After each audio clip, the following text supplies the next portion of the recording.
G'day, Kittywinks. First up, for those of you who don't know who I am, my name is Daniel Hicks, Daniel Stewart Hicks. I was born in Brisbane, Queensland, Australia, on the 18th of May, 1965.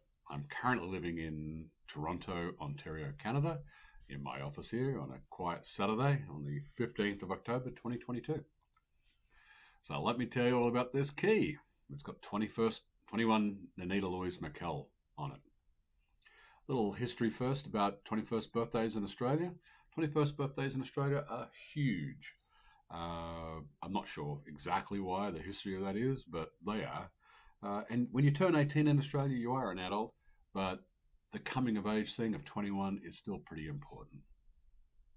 So this key specifically and the history behind it, it starts with my mum, Nanita Louise McKell, who was born on December 3rd, 1942.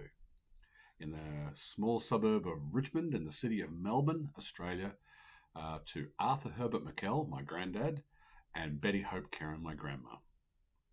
Arthur changed his name to Rex. He preferred that. It was his stage name. And Betty preferred to use her middle name of Hope. When Nanita turned 21 on December 3rd, 1963, Rex gave her this 21st key, which she kept very close to her until her passing on the 4th of September 2017. My mum wanted to pass this key on to me for my 21st birthday, but she didn't get the chance.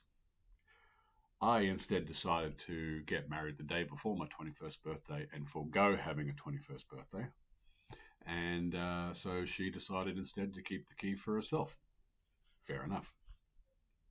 When she kept the key, though, she kept it right beside her at all times.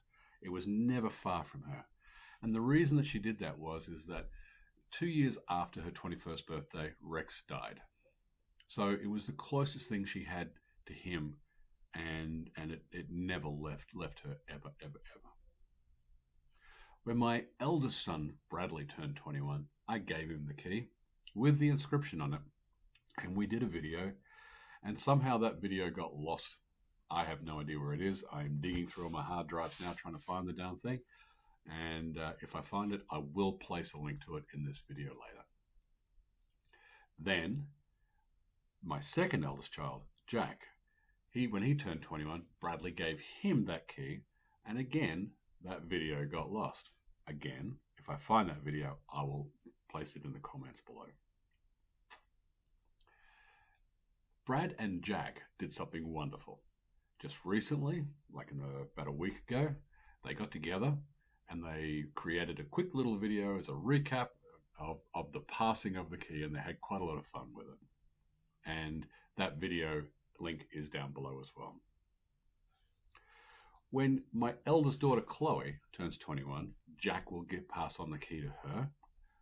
I hope you guys create a video, put a link to it in the comments below, and then Ali will turn 21 and Chloe will pass the key on to her. And so the process goes on until, forever, I hope. Because Ali will pass it on to the first child of the 4 kids who turns 21. Always posting links below with links to videos and any information that you think is important. Now, why is this all so important in my mind?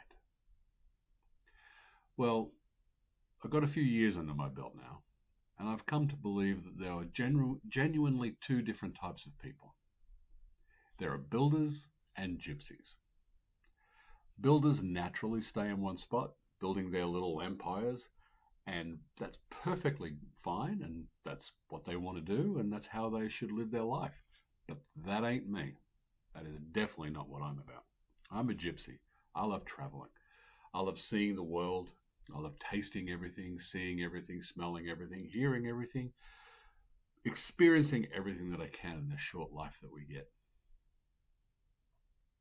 But being away from your family creates some pretty horrendous scarring and very deep scars. And I'll give you an example of that. When my mum died, I was in Canada without any immigration status, and I couldn't quickly get to my mum, who, when she had a stroke in hospital, I couldn't get to see her before she went.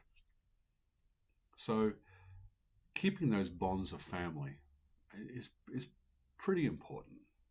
And helping reduce that scarring is also important. So when I look back in my family history, I see, Simon Alcorn picked up his family back in the early 1800s and moved to Canada from Scotland. He was an Irishman. I see, Rex. And then his kids moved to Australia, and I see that traveling all over Australia. They moved everywhere. When I researched the family tree, they were just genuine gypsies, just tearing around, right, looking for a better life. Rex went to America in search of a better life. It's why he's changed his name. He wanted to be on stage, and he also had a fake lottery scam that because he couldn't work in America, so he was selling fake lottery tickets and got arrested and nearly got thrown in jail for a while until his uncle Bill got him out of jail. Bill was the Governor General of Australia, and he was able to make that happen for him. But Rex was a genuine gypsy. My mum was a genuine gypsy. She loved traveling. She'd tell me all the stories of the travel she did and how she nearly got adopted by another family in America because of Rex's exploits when she was a little girl. And always loved traveling. And when I look at my kids, I feel that most of them, maybe all of them, have that gypsy in them, which is, of course, a blessing and a curse in itself. And, of course, whichever way they want to go, perfectly fine. So if you're holding this key, you are part of my family. You are loved and cherished no matter how you choose to live your life. Take the time to learn about your family tree and maybe consider reaching out to them and include them in the giving of the key. I love you with all my heart. I always have, and I always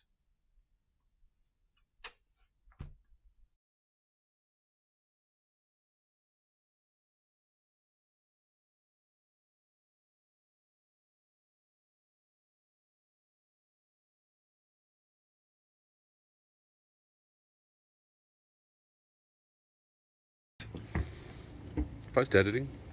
Let us know when it commences. Yeah, tell me when you're ready. He's been recording. Okay, you're doing that. Cut. Alright. Cool. So, kneel. I, Bradley Hicks, bestow upon thee the key of family. Rise, Sir Jack. Your key. Family.